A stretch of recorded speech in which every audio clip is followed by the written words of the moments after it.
नमस्कार दोस्तों, बात करते हैं बैंक ऑफ बड़ौदा की। 5% की गिरावट स्टॉक में हुई है। 90 रुपीज का स्टॉक हो चुका है। सारे सपोर्ट यहाँ पर ब्रेक हुए हैं। 50 मिलियन शेयर्स हालांकि यहाँ पे ट्रेड हुए हैं, जो कि डंपिंग का साइन नहीं है बिल्कुल भी। स्टॉक में रेगुलर ट्रेडिंग है। थोड़ी प्रॉफिट बुकिंग देखने को मिली है और वो बाजार की तरफ से भी आई है। बाजार बुरी तरह से पिटा है आज आपका। 2% की गिरावट निफ्टी 50 में, 2.5% से ज्यादा की गिरावट बैंक निफ्टी में देखने को मिली रेंज में, और 2.5% के बाद की क्लोजिंग आई है। तो ओवरऑल बात करेंगे इस वीडियो में कि बाजार बुरी तरह से गिरावट में है। क्रैश लाइक सिचुएशन बनी है। कोई भी सपोर्ट यहाँ पर खास देखने को नहीं मिल रहा है। तो क्या करना चाहिए ऐसे में आपको, क्योंकि बैंक ऑफ बड़ौदा में भी गिरावट लगातार जारी है। तीसरा हफ्ता शुरुआत में है और मंडे की जो शुरुआत है वो बहुत अच्छी नहीं हुई है। क्या कारण है बाजार में गिरावट के पीछे, करना क्या चाहिए आपको, सब कुछ बात होगी यहाँ पे। चलिए शुरू करते हैं। बट उससे पहले अगर आप चैनल पे नए हो तो प्लीज चैनल को सब्सक्राइब कर दो and hit the bell icon, ताकि आपको नोटिफिकेशन मिल सके। चलिए स्टार्ट करते हैं। जब बाजार में गिरावट होती है, इस तरह की कोई बहुत बड़ी गिरावट आप देखेंगे, स्मॉल कैप में गिरावट है, मिड कैप बुरी तरह से पिटा है। आज आपका 3% की गिरावट निफ्टी मिड कैप में है। वहीं पे अच्छे इंडेक्सेस में निफ्टी 50 आप देख लीजिए, जो 2% है। सेंसेक्स में गिरावट है, बैंक निफ्टी में गिरावट है। निफ्टी फाइनेंशियल सर्विसेज, जो कि स्ट्रॉन्ग इंडेक्स माना जाता है, यहाँ पर भी 2.5% से ज्यादा की गिरावट देखने को मिली रेंज वाइज, और 2.5% के आसपास की गिरावट पर क्लोजिंग आई है। बाजार बुरी तरह से पिटा है। अब एक प्रॉफिट बुकिंग का माहौल है। बहुत सिलेक्टिव बास्केट ऑफ स्टॉक्स है जहां पर तेजी है। हालांकि अभी भी अगर आप देखें तो मेटल्स थोड़े से यहाँ पे ठीक ठाक न्यूट्रल मोमेंटम में है। अगर आप देखेंगे तो पेंट स्टॉक्स जो हैं हमारे, एशियन पेंट हो गया, पेंट वाले स्टॉक्स थोड़ी सी तेजी में रहे। भारतीय एयरटेल का कुछ प्लान आया, उसकी वजह से तेजी में रहा। तो न्यूज बेस्ड कुछ रहा है हमारे यहाँ पे आज का बाजार। बट ओवरऑल अगर आप देखेंगे तो बाजार की पिटाई बुरी तरह से हुई है। और यहाँ पर जो मेन व्यक्ति रहा है, या मेन जो एक बास्केट रहा है, या मेन कॉन्स्पिरेटर कहें हम यहाँ पे, जो रहा है वो एफआईआई है। कि एफआईआई ने बुरी तरह से यहाँ पर बिकवाली की और उनकी वजह से बाजार बुरी तरह से गिरावट में रहा। एक तरह से क्रैश लाइक सिचुएशन बनी है बैंक ऑफ बड़ौदा में भी। तो अब सबसे पहले बात करें कि देखिए, अगर गिरावट होती है बाजार में, इस तरह से क्रैश लाइक सिचुएशन बनती है, तो you can not do anything. चाहे आपके पास बैंक ऑफ बड़ौदा हो, चाहे एचडीएफसी बैंक हो, चाहे कोई और स्टॉक हो, आपको गिरावट फेस करना पड़ेगा। आप देखिए बड़े स्टॉक्स की बात करें, टाटा मोटर्स हो गया, रिलायंस हो गया, बजाज फिनसर्व हो गया, बजाज फाइनेंस हो गया, 17,000 का स्टॉक है, 4% की गिरावट यहाँ पर हुई है। ठीक है, तो ओवरऑल अगर आप देखेंगे तो कहीं ना कहीं बाजार बुरी तरह से गिरावट में है। तो ऐसे में आपको स्ट्रैटेजी जो बनानी चाहिए वो लॉन्ग टर्म की होनी चाहिए थोड़ी सी, क्योंकि आप ऐसे में कोई शॉर्ट टर्म की स्ट्रैटेजी नहीं बना सकते कि शॉर्ट टर्म में आपका स्टॉक निकलेगा। जिस तरह से डेटा पिछली बार का था, एफआईआई थोड़ी खरीदारी में आए थे वीक की शुरुआत में पिछले हफ्ते में, बट इस हफ्ते की शुरुआत से ही एफआईआई का जो रुख है वो साफ हो गया है कि यहाँ पर बिकवाली आएगी।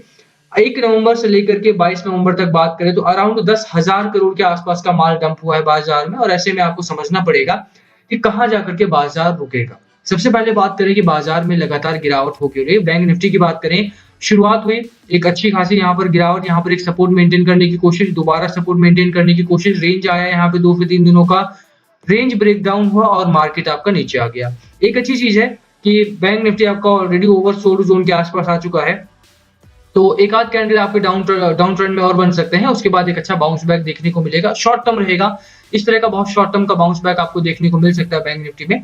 बट देन अगेन गिरावट यहाँ पर संभव है। जिस तरह से एक पैनिक का माहौल बाजार में बना है, तो साफ है कि बाजार यहाँ पे, अगर निफ्टी 50 की बात करें केस में, तो 17,000 से तो नीचे जाने वाला है। 16,700 के आसपास, 16,800 के आसपास का यहाँ पर सपोर्ट है, जो स्ट्रॉन्ग सपोर्ट है।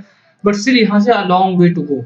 600-700 पॉइंट की अगर गिरावट आप एक्सपेक्ट करते हैं बाजार में, तो बड़ा साइन है कि आपके जो स्टॉक्स हैं वहां पे काफी गिरावट हो सकती है। कहां तक जाएगा आपका बाजार, ये बहुत मेन मुद्दा हो जाता है।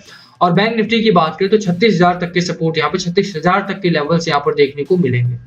बात करते हैं सबसे पहले कि बाजार में भारी गिरावट के पीछे का कारण क्या है। तो सबसे पहला कारण तो अगर आप देखें तो इंडिया विक्स में 17% के आसपास का उछाल है आज के दिन में। अगर आप देखेंगे तो लगातार इंडिया विक्स आपका डाउन ट्रेंड में था। लॉकडाउन हुआ था तो उस टाइम पे निफ्टी विक्स बढ़ते बढ़ते 90-95 के आसपास तक पहुंचा था। दोबारा से रिकवरी पे आया बाजार आपका, गिरावट हुई निफ्टी विक्स में। बट देन अगेन यहाँ पर आप देखेंगे तो 17-18% की तेजी यहाँ पर आ रही है। साफ है कि बाजार में डर का जो माहौल है वो काफी बढ़ा है। चाहे बैंक ऑफ बड़ौदा हो, चाहे एचडीएफसी बैंक हो, पंजाब नेशनल बैंक हो, बजाज फिनसर्व हो, गिरावट आपको ऑल टुगेदर फेस करनी ही पड़ेगी। इससे आपको नहीं बच सकते हो आप। ठीक है, तो अब आपके लिए ये अच्छा है कि आप उन स्टॉक्स को चूज करो जो फंडामेंटली स्ट्रांग हो और जहां पर थोड़ी बहुत गिरावट तो हो, बट जैसे ही मार्केट में थोड़ा उछाल आए, आपके स्टॉक्स में सबसे तेजी से रिकवरी आए। और bank of Baroda is one of those stocks. ठीक है, तो बात करेंगे बैंक ऑफ बड़ौदा के फंडामेंटल्स की। बट लेट्स सी कि बाजार में गिरावट के पीछे का कारण क्या है। सबसे पहला कारण है एफआईआई का डेटा। 8 नवंबर को 4,000 करोड़ के आसपास की बिकवाली यहाँ पर की थी। जैसा मैंने बोला 1 नवंबर से 22 नवंबर तक 10,000 करोड़ का माल यहाँ पर डंप कर चुके हैं। अमेरिकन बाजारों की बात करें, डाउ जोन्स में भारी गिरावट कल के दिन में आई थी। हालांकि आईटी सेक्टर्स वहां पर चमके हैं, बट अभी भी क्योंकि इन्फ्लेशन का डेटा आ रहा है और बहुत सारे डेटा पॉइंट्स वहां पर रिलीज हो रहे, इकोनॉमी का डेटा आ रहा है, ऐसे में थोड़ा सा कॉशियस है एफआईआई बाजार को लेकर के। भारतीय बाजारों से पैसा लगातार खींचा जा रहा है, सक किया जा रहा है। ऐसे में आपको समझना पड़ेगा कि जो ओवर वैल्यूड कंपनीज है वहां से निकलना चाहिए इस समय पे, और वही इस समय पे हो रहा है। जो छोटी कंपनीज है अगर आप बात करें तो वहां पर आज भी ठीक ठाक उछाल देखने को मिला है हमें। सिलेक्टिव है, छोटी है कंपनीज, बट यहाँ पे आप अगर ऐसी कंपनीज को पकड़ते हैं तो आपको मुनाफा देखने को मिलेगा। पहला रीजन है एफआईआई। दूसरे रीजन की बात करें, रिसेंट में बहुत सारे आईपीओस आए और Paytm was one of those IPOs. अगर आप देखेंगे तो 1950 के आसपास लॉन्च हुआ आपका आईपीओ, 18 नवंबर को लिस्ट होता है और उसके बाद लगातार तेजी से गिरावट 1362 के आसपास के लेवल्स देखने को मिले हैं। आज भी पास्ट 30 डेज में 30% के आसपास की गिरावट स्टॉक में हो चुकी है। आईपीओ के बाद अगर 30% आपका वैल्यू लूज करता है कोई स्टॉक, और यहाँ पर आप देखेंगे तो 1280 तक के लेवल्स भी स्टॉक ने दिखाए हैं, तो कहीं ना कहीं स्टॉक में भारी गिरावट है। और आईपीओ में अगर इस तरह की धोखाधड़ी होती है और डिसअपॉइंट होता है रिटेलर, तो काफी ज्यादा नुकसान होता है और स्टॉक मार्केट से वो पैसा फिर निकालना स्टार्ट कर देता है। सफायर का आईपीओ आया, उसमें भी यही सिचुएशन रही आपकी। पेटीएम का आईपीओ आया, उसमें भी यही सिचुएशन रही आपके सामने। पॉलिसी बाजार का भी यही सिचुएशन रहा है।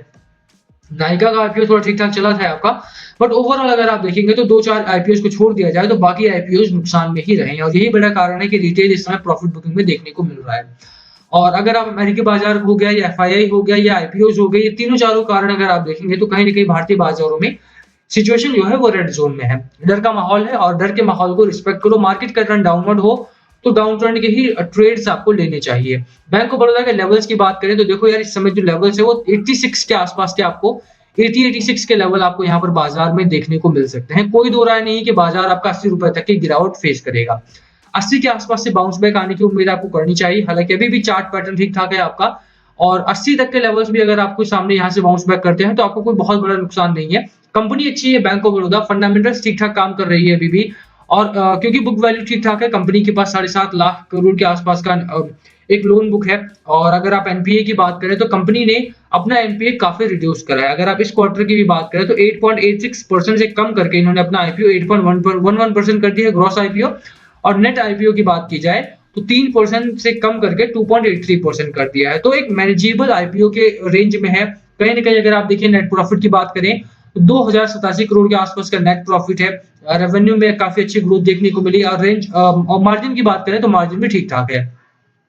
एफआईआई की खरीदारी की बात करें तो कंपनी में गिरावट है, कंपनी में कोई बहुत बड़ा उछाल देखने को नहीं मिला है रिसेंटली। उसके बावजूद भी एफआईआई ने यहाँ पे पैसा लगाया क्योंकि कंपनी के पास एक बड़ा पोर्टफोलियो है, ग्लोबल एक्सपोजर है यहाँ पे, और इसी वजह से यहाँ पर लंबे समय के लिए रुका भी जा सकता है। तो बिल्कुल यहाँ पे खरीदारी नहीं करो, बट होल्ड किया जा सकता है। ऐसी कंपनीज है जो ओवर वैल्यूड नहीं है, अंडर वैल्यूएशन में है, अंडर परफॉर्मिंग नहीं है, तो यहाँ पर अगर आप होल्ड करते हो, एंड यस नीचे आता है तो यहाँ पर एवरेज भी किया जा सकता है। ये कोई लॉकडाउन वाला गिरावट नहीं है कि यहाँ पे आपको उछाल देखने को नहीं मिलेगा। बहुत जल्द बाजार उछाल में आएगा और उस समय पे आपको बैंक ऑफ बड़ौदा में काफी अच्छा मुनाफा देखने को मिलेगा। इस समय होल्ड कीजिए, निकलने की सलाह मेरी नहीं रहेगी। बाकी last call always be yours. क्या है आपकी स्ट्रेटजी स्टॉक में, प्लीज कमेंट करके शेयर करना। वीडियो ही खत्म करते हैं। पसंद आए तो लाइक करना, चैनल पे नए हो तो सब्सक्राइब किए बिना मत जाना। Thank you for watching, and yes please comment below अगर कुछ पूछना हो तो। Thank you.